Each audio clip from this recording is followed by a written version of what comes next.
सतगुरु पुरुष कबीर हैं ये तीन लोक तत्सारे, कोटि 49 पृथ्वी ये 14 भवन उधारे। गरीबदास साहिब जी कह रहे हैं कि सतगुरु पुरुष कबीर हैं ये तीन लोक तत्सार, कि इनके पास इनकी शरण में आने से ही सभी का उद्धार हो जाएगा, सभी प्राणियों का। सतगुरु पुरुष कबीर हैं ये चारों युग परवाने, ये झूठे गुरुआ मर गए और हो गए भूत मसान।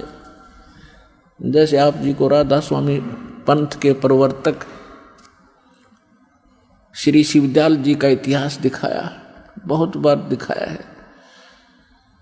अब देखो ये पुण्यात्मा थी, भगवान के लिए तड़फ रहे थे, गुरु ठीक मिले नहीं, संत कोई मिला नहीं, पिछली बैटरी चार्ज थी, उसके आधार से थोड़ा बहुत किसी को आशीर्वाद दे दिया, उससे भी राहत होगी, और अपना जीवन नाश किया और करोड़ों को और मिट्टी में मिलाकर मर गया, फिर भूत बना।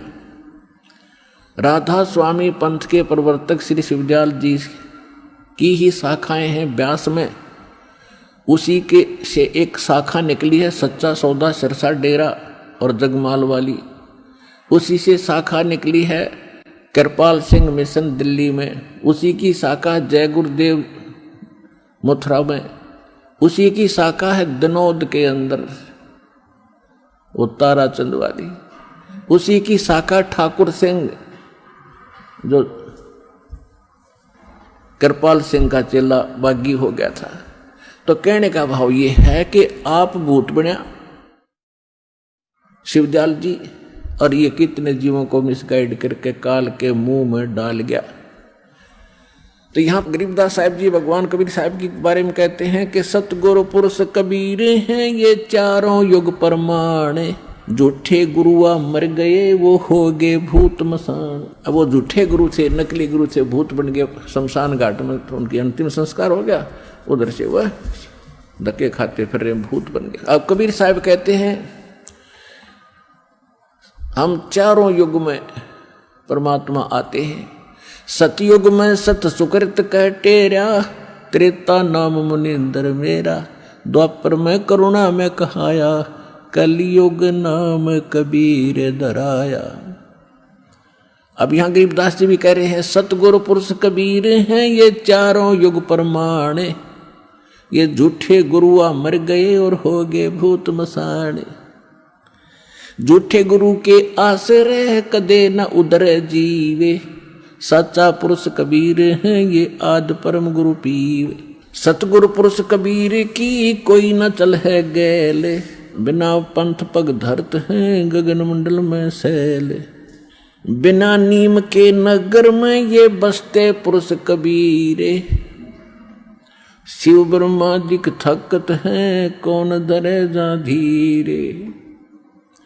लख लख योजन उड़त हैं ये सुर नर मुनिजन संते, ऊंचा दाम कबीर का कोई न पावे अंत।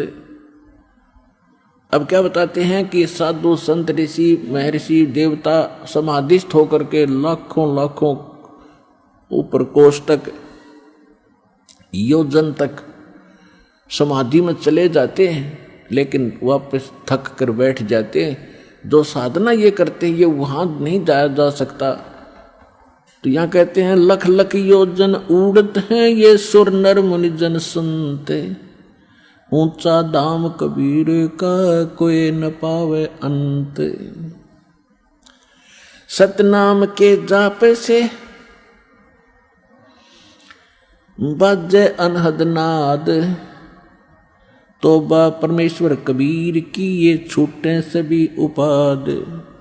अब क्या बताते हैं गरीबदास साहिब जी कि जो सतनाम है परमात्मा का, उससे वो अनहद नाद जो वास्तविक है वो प्रकट होगा। जैसे अन्य नाम जपते हैं जो राधा स्वामी वाले या कोई और नाम ना भी जपते, कान कुन बंद करके अंदर जो धुन सुनते हैं, ये धुन वो वास्तविक नहीं है। जैसे एक ढोलक होती है, ढोलक, उसको बजाने के लिए एक विशेष प्रकार का एक डंडा सा होता छोटा सा, उसका प्रयोग होता है। और वो सही सुर में सुर मिलाता है, उसकी वास्तविक तान देता है, वास्तविक धुन उससे प्रकट होती है ढोलक की।